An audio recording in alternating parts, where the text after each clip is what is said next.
Hello and welcome to another episode of Father and Joe. I'm Joe Rocky here with Father Boniface Hicks. And Father, we've been having these discussions about perseverance for about a month or so now. And obviously, in each episode, we attacked it from a different way and talked about the need to push through problems. And one of the commenters that sent us an email here gave me a question that made me think about it from a different way. And my mind's, I want to start my bias here before I answer or tell him the question. So my bias and my mindset is that it's a duty. Growing up, I never thought of this as a faith, but my duty as a guy essentially is to make myself better so that I can provide for my inevitable family.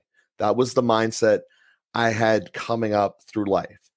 And the question we essentially were given to us was, how can pushing ourselves to become better and ultimately successful and in American society, ultimately wealthy, or at least commonly, that's how that ends up. How is that not contrary to Jesus's message, which commonly refers to taking care of the poor, taking care of the meek, and the eye of the wood through the eye of the needle? I'm saying that parable incorrectly. That it's easier I gotta say this correctly because the words are in my head and I can't say it correct. It's harder for a rich man to get into heaven than it is for walking through. Father, you know what I'm trying to say, and his blood. Camel to pass through the eye of a needle. Thank you. I don't know why those words did not want to come out of my face in the right order there. So that's essentially the dynamic, the tension here that came from this email that we received. So on the one hand, if we are called to be better and to improve ourselves, to be able to help ourselves in society, because that's essentially what I said in the episode was, our duty to become better in society, we need to have resources, which means we have to eventually become better and typically have influence or wealth or something of that nature. But that seems contrary to Jesus's message of blessed are the meek. You need to focus on the poor and humility. And that's the tension that I'm trying to articulate poorly. And again, I apologize for that. But that's the tension we're trying to articulate here, that this emailer brought to my attention here earlier in the week. Yeah, well, it's a really beautiful area of our Christian faith to think about these things, and it's something I've thought about a lot. And I'm, as I've said on many other episodes, I'm aware of my own limitations in expressing it, because I know some people who really have lived in this space of what we would really call Catholic social teaching, ultimately, where we're talking about the temporal goods. And I think it's nice to express it that way. Temporal goods. It's the goods that only last for a time. Those, you don't take it. There's no U-Haul after a hearse, is sometimes what they say. You don't take it with you. It's the goods that last for this life. And what is the place? What is the relationship of those with virtue and the following of Christ, union with Christ, holiness? How do those things go together? On the one hand, does everybody need to be St. Francis and live without any temporal goods? Is that a kind of ideal that everyone should strive for and people just fall short of it? Or is that not an ideal for everyone? What is the place for the person who has a lot of goods? Is he supposed to sell it all and just live as a poor man on the streets? How do you navigate that space in our Christian teaching? And then I want to say also, in giving a response to that, we have to be careful not to just rationalize our own interests. Well, I have a lot of money, so I want you to explain to me, Father, why it's okay for me to have a lot of money. Well, maybe it's not okay for you to have a lot of money. We need to seriously address that. And we have some great examples. St. Francis was himself a part of an emerging middle class at that time in the Middle Ages. His father was a wealthy businessman who had made it out of the lower classes by the sweat of his own brow. He was outstanding in what he did. St. Francis had a fair amount of capital to work with. For him, it was God's call to give up everything. And so we might see these as options on the one hand, and everyone should be open to that. You have a lot of money. Maybe God is asking you to get rid of everything. Are you even open to that? And that's where I like the image of attachments as hooks. So there are sometimes ways that our soul is sort of hooked to the world. But if you don't ever stretch, if you don't ever strive for heaven, if you don't ever push against that, you don't ever realize that you're actually tied down. You're actually chained. You could have a chain around your leg, but if you don't try to go anywhere, you don't realize you have a chain around your leg.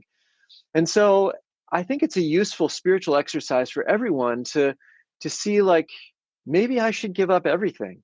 Maybe I should sell everything and give to the poor and come and follow Christ. Again, just as a thought experiment, just as a spiritual exercise, and see how much that tugs. What am I really attached to? What would I be afraid to lose? What would hurt the most if I did that? It's good to just take note of that, because that can be God's will. Again, everybody ultimately will be doing that. When you die, you will lose everything. You will take nothing with you from what you had in this life. And so that day is coming for all of us. Now, I said that as a spiritual exercise to come back to this question of, well, is that what everybody is supposed to do? It's just that not everybody's strong enough for it. It's a little bit like the question of celibacy. Is celibacy the better way to go, and just some people are too weak and have to get married? No, that's not the church's teaching. Celibacy is an option and marriage is an option. How do I know which of those two goods to choose? Well, that's my personal vocation. I need to discern that. And the more that my life is conformed to the life of Christ and the mind of Christ, then the more I'll be able to discern what way God is calling me in my personal vocation. So we don't absolutize celibacy, like we don't absolutize poverty, but they are values. And so likewise, even in marriage, a tradition at different times was that married couples refrain from sexual relations during the month or during the season of Lent, as an example. And many times that happens for longer periods of time in a marriage for various reasons. And the capacity to embrace that is, again, a sign of our interior freedom. So somebody who is married may spend some time as a celibate. So somebody who is rich may spend some time in poverty. The opposite doesn't exist. A celibate person doesn't spend some time in sexual relations. So it's a one-way movement in the other direction. But to know what some of the options are is really important, and then to kind of test our hearts helps us to see where there might be some attachment, and we can grow in interior freedom. Now, the goal for becoming detached isn't just to detonate these things and destroy them. So I'm not advocating impulsive actions that some people might be inclined to just sell everything all of a sudden, and that's not good either. It's not something that we need to just impulsively pursue. So now back again to, well, what is the role of temporal goods? And this is where the church's social teaching, again, is very beautiful. God's design is that everybody has what they need, and food, clothing, shelter, work as a fundamental human good, community, friendship, so some of these, we might say, spiritual temporal goods as well as concrete material goods, that everybody has what they need. Now, how are they supposed to get it? Well, God sends a care package from heaven that drops onto your doorstep every third Tuesday. No, obviously not. How does he get it to us? He has created enough for everyone. How does it get to us? Well, part of how he does that is by building community and supporting each other. One obvious way is family. How does your son get the temporal goods that he needs? Through you and your wife, and you provide for him. So family provides. That's one pathway by which we get the temporal goods that we need. Government is another pathway by which we get the temporal goods we need. There are civil authorities who are able to provide, and there's some authority. And again, there isn't one single form of government, but there are people who are entrusted with civil power who are able to make some of those decisions that affect what we call the common good. So that's also a pathway. And then there are other relationships through capital and work that is another pathway. So if you have a lot, you can end up giving that, and that could be through charity, just giving it, or that could be through work, a barter system with a contract of exchange of goods. You give me your labor, and I give you capital, and we work out some just arrangement for that. So now I think all of this is kind of normal. I don't think Mhm. I would say anything that was shocking for anybody thus far, but just to think about it in a different way, what we call this is the universal distribution of goods. God has enough for everyone, and he desires everyone to have what they need. And that's apart from ability. That's we're talking about basic human needs. And so whether you're able to work or whether you're, special needs or have disabilities or are inhibited in various ways because you're 2 years old or because you're in a wheelchair and can't do some of the other things, it's still God's desire that everybody has what they need. And that's the mode in the Acts of the Apostles. The apostolic community was the church in miniature, and they gave to each according to their need. They set all of their goods at the feet of the apostles, which was its own interesting structure, and then they distributed according to need through that apostolic community. So each one worked as much as he could, each one gathered as much material goods as he could, but not for his own sake or building his own kingdom, but then to participate in that universal distribution of goods, to provide to each according to their need. Now, just take one more step, and then I'm done, and I'll hand it back to you. So let's just take a snapshot of this moment in time. Somebody has a business. They have 10 employees. They have a good year. They make a lot of capital. The business owner gets a lot of that capital. And what should he do? So the church's social teaching says, all things being equal, there are reasons to make multiple decisions, but all things being equal, if they have a better year and he has more capital, then he should hire more people. Mhm. And again, the mentality is, how can I spread God's goods? They're not mine. I'm a steward of God's goods that have landed more in my lap. And in part, that's because he also gave me more talent to work with. And so I have more of the stuff, and I can apply that. I can work more effectively. I can make good decisions. I do all of those things. So I end up with a larger share. Then I should look for ways to be the distribution network that God wants me to be. Hiring more people if the goods really are the company's goods. And then also looking for ways of charity, supporting people in family, just reaching out to my neighbors, paying attention in my community. But I should have a burden, if I have a lot of temporal goods, on how can I distribute these according to the will of God. God desires everyone to have what they need. How do I play my role in that process? And even to the point of giving everything away, if God calls me to do that, as St. Francis did, and he sold the goods of his, that he sort of jointly owned with his father, I suppose, as part of the business.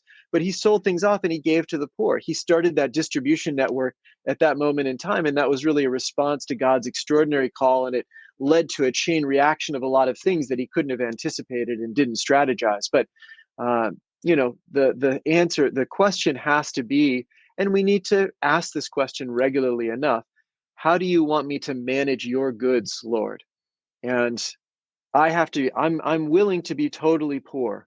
I'm willing to give everything, but how do you want me to manage your goods? And the normal answer for yourself, for example, as a married man, is, I want you to distribute my goods to your family, to your employees, to those people you work with, and also in charity and to the poor, and through taxes to the rightfully exacted taxes to the government. That's how I want you to distribute my goods.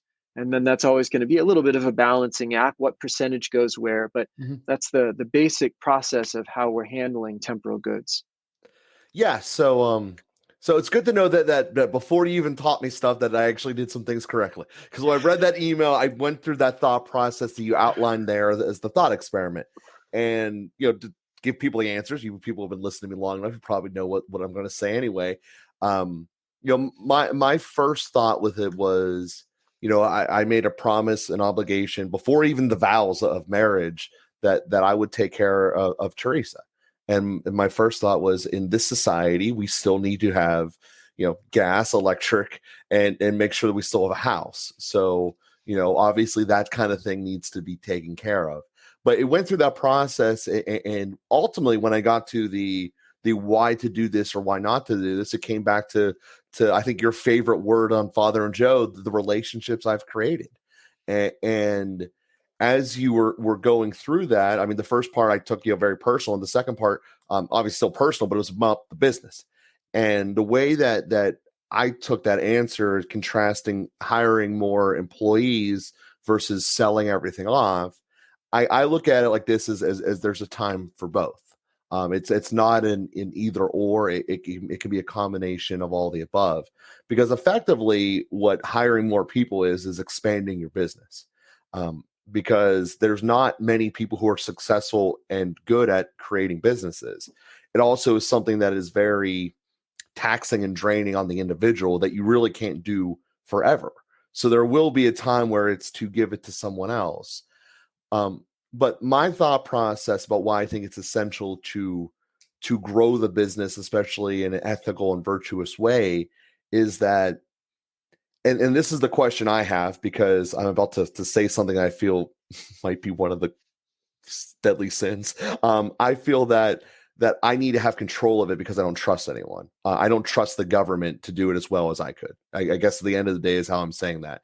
So I know that if I'm hiring someone, I can be selective about who I'm hiring. Why?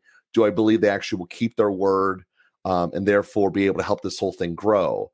Because yes, I will make profits in it because I potentially could lose in it, and an employee doesn't have that risk. That's why it's structured the way it is. But at the end of the day, I need to have someone who's going to keep their word, or else it's not just my paycheck that gets hurt. Potentially everyone's goes away. And that's where, at the end of the day, I feel I need to have at least one hand on the wheel and control of that.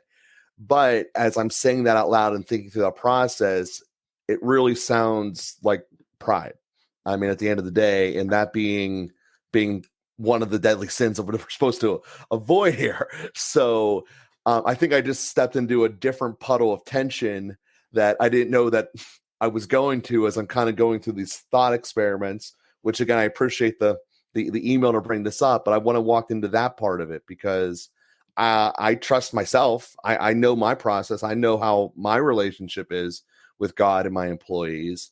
I definitely do not trust a random auditor or arbitrator coming from Harrisburg or DC to tell me what to do, because they're not involved in my business. They don't know what I do, and then they don't. There's no way they could. They're not involved in. Like it's like the same as an outside person commenting on my marriage. They're not here. They don't know what it is. So how can you try to put rules of what we should do, even if it's something as stupid as Tuesday has to be taco day? Well, no, like I get to pick that. Like that. That's not your choice. And that's the tension puddle I've gotten to that I'd like to discuss. That it feels that pride is looming, and that might not even be the right word, and I might be making something out of nothing here. No, I think that's a situation where ultimately we want to both that you are. So it's the principle. The Catholic social teaching is built on several principles. One is the primary one is the infinite dignity of every human person, and so we have to hold that always in the center. The infinite dignity of every human person. We can never sacrifice a person to build capital. We can't make a centrality of capital or even the dignity of my person over the dignity of some other person. So we really have to hold that tension, and that directs a lot of our decisions. It is at least something that we always have to factor in, and it becomes a firm anchor that keeps us from going too far astray in one direction or another. Uh, Another principle is the universal distribution of goods, which I mentioned a moment ago. Another principle is solidarity. We're all in this together. And we don't want to become tribal in a bad sense. I mean, we do have associations and groups, and we have particular spheres of influence and particular, groups of responsibility. And that's not bad in itself, but we never want to make an absolute animosity to build up a chasm between two groups. We want to be in it for solidarity, and we want to look for expanding solidarity, that I care about everyone. I if every person has infinite dignity, then I need to care about people in China as well as people in India, as well as people in the United States. Now, again, I have a particular responsibility to things that are more local, and that's what we call the principle of subsidiarity. That decisions should be always made by the most local element as much as possible. We don't want the government, the national government, to make a decision for your business. Again, there are extraordinary circumstances where there might be some need for intervention. The national government that breaks up monopolies and things like that is just one example. And there are obviously laws that we have to follow. The one with the highest level of vision can establish laws that help to provide harmony in the elements beneath. But the best decision maker will be the one closest to the action. And so nobody is going to care for the people on the streets of Pittsburgh as well as you are, somebody who is actually interacting in various ways with people on the streets of Pittsburgh. So that's where we want to concentrate power as much as possible. That's the principle of subsidiarity. But is there something from outside of you that can be helpful? And that's where somebody who has a little broader vision of things may be able to influence you in a useful way. Maybe you like to build up the people on the streets of Pittsburgh as part of your charity exercise or your employment practice. But there's actually a great need because there's refugees from Ukraine or something that are coming into Ohio, and there's a real need, and you wouldn't have known about it unless somebody drew your attention to it. And in fact, if we all chip in, it'll satisfy this immediate need in a useful way, and then we can get back to our local whatever. I'm just making up an example, but the point is there should be always a give and take, neither just becoming a sort of self-sufficient sphere in one's area. On the other hand, not being controlled by three layers up that are going to intervene and do bad things. So just one more comment on that. That idea with taxes also, it would be better for you to give to be that distribution network that you can be, given the amount of capital that you have, with your conscience for Christian reasons, than to have that imposed on you. On the other hand, if you didn't have a Christian conscience and you hoarded your capital, and that became problematic, then it would be better for someone who has more power to be able to intervene and push that in some way. And so that's where we have that tension between, and that's where I think the tax credit system in the United States, I don't know it in detail, like I'm sure you do, but I think that's kind of the effort there. Like if you're doing it on your own, you get credit for that. And we stand back and say, good, you're going to be able to apply those funds in a better way than we are. If you're not doing it, then we're going to take it because it's better for you and it's better for the common good. That would be what happens. Mm-hmm. Well, we don't have time to get into the whole tax code portion about my thoughts on that, but there's one thought, and I don't know if I brought it up on Father and Joe or not. But it goes back to the dignity of work that we've discussed earlier, and this conversation is applicable to it. In studies where individuals report their level of happiness, self-reported things. So you get scale 1 to 10, how happy are you?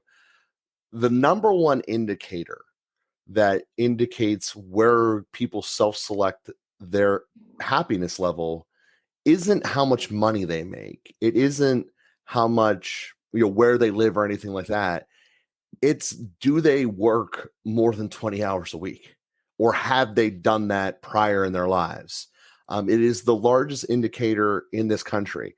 And paradoxically, or maybe not paradoxically, the two groups that are the least happy are those that are capable of working and choosing not to, which normally is on the very low end of our economic spectrum, and also those whose grandfathers or parents had massive amount of wealth, and just gave it to them, and they never really had to do anything with it. So obviously that's on both far ends of the extreme, of being, you where how much money you have in the bank, but it comes down to wanting to apply yourself in work. And sometimes that's working in a business. Sometimes that's working in your personal vocation of being a spouse or caregiver, whatever it would be. But there's a skill set and a mindset that comes with doing something for other people and bearing that responsibility. And I just wanted to leave that as one final comment as we enter into the week, and call for the necessity of giving other people that opportunity to hire more people and to expand, even in the face of something which, is scary. It's scary to give someone money in hopes that they will do what they say they will. And some people have bigger trust issues than others, but at the end of the day, there's the risk there, and it's something that's fear. And that's part of everyday life, unfortunately. Either we're going to risk it to move forward and grow our businesses and grow society, or we're not. But with that being said, Father, I definitely thank you for today's episode, and we will be with everyone again here next week.